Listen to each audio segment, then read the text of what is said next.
Thanks so much for being here, Alyssa. So first of all, women's cricket, women's sports in general has reached heights like never before. People are talking about it like never before.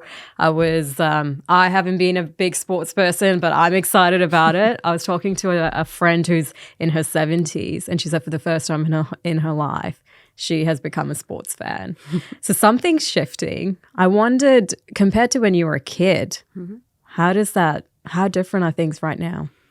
Very vastly different. I mean, I was always a really sporty kid, so I played a lot of it, but I think the difference is you didn't see a lot of it. I mean, all the heroes I looked up to growing up were all men doing what I was doing in whatever sport I played. So the fact that you can see it now on TV, young girls can see a future, can see a pathway in particular to elite sport, I think is really important. I think that's been the biggest shift that's probably led to the professionalism and added opportunities for young girls to get into sport. But I think the fact that they can see their heroes running around on the park, on TV in particular, I think that's made the biggest move.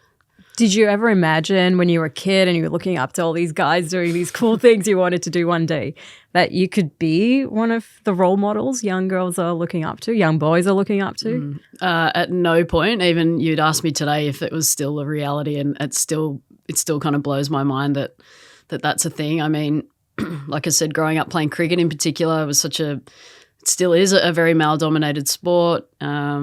All I ever saw running around in a baggy green was a man, and I wondered if I could do that one day as one of them, playing as a female in the men's team. So, the fact that we can do it, there's young girls that are aspiring to do it, and people can see it more, still blows my mind every day. And to be called a role model still doesn't quite sit right with me. I mean, it's still sinking in. It's an odd one. I've probably, it still sort of blows my mind. But at the same time, I see a greater purpose in what I do, not just, what we're doing on field, but to see the shift that we can make off field kind of gives me purpose in my role, which is cool. At what point did you realize, I guess, things were changing? Well, I remember sitting in my first ever Australian team meeting.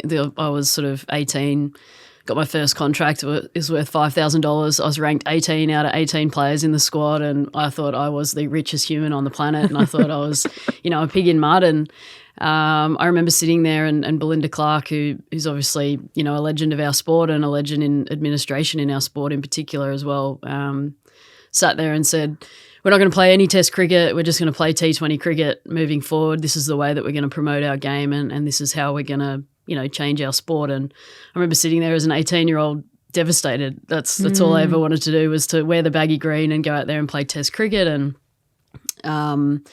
it was probably then and there that I realised that, sport was changing. They're trying to get more eyeballs on it. We're going to have to play this new brand, this new style of cricket that had just been invented at the time, and we're going to have to do it really well. And lo and behold, it was made perfectly for somebody like myself and us young players coming into the side. But I think then and there it kind of shifted, and I think the more we played that format in particular, the more the people wanted to watch, and that's kind of how we continued to grow our sport, which was kind of amazing. But probably one of the key moments that we saw the real shift was that T20 World Cup final at the MCG. I mean, to have 87,000 people, Australia versus India at the MCG, I mean, a dream final.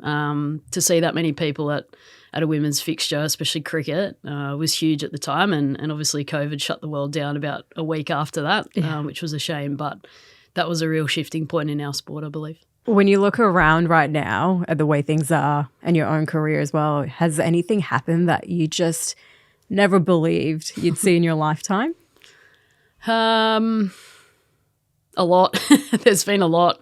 Look, I think, I still look back at that MCG final and think to myself, I never would have thought that I'd be playing at the MCG, but in front of 87,000 people. I couldn't find my family and friends in the stadium that night, and that's a really odd thing for us. We know exactly where they are all the time because generally they're the only ones in our game. So to see that happen, to see that come to fruition was huge. I remember sitting in front of Nick Hockley 12 months out from that World Cup final. He was running the World Cup at the time, and he said, the final's going to be at the MCG and we're going to fill it. And I laughed straight at him. I laughed and said, you're joking. Like how possibly are you going to do that?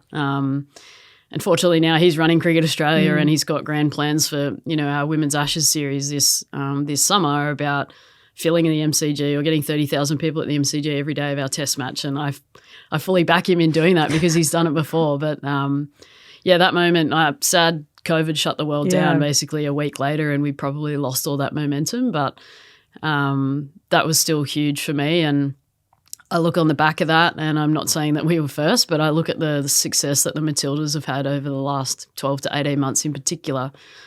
I play golf in my downtime, and I was having a conversation about women's football with an 80-year-old man on a golf course the other day, and I can only share this story because he literally said to me, I never thought that I would be talking to you about women's football. Like, he's grown up loving the game, and all of a sudden later in his life he's watching the women's game and absolutely loving it. So there's just these little moments in time that I think have shifted people's perceptions on what it is to be a female athlete and what we're doing, which is really cool.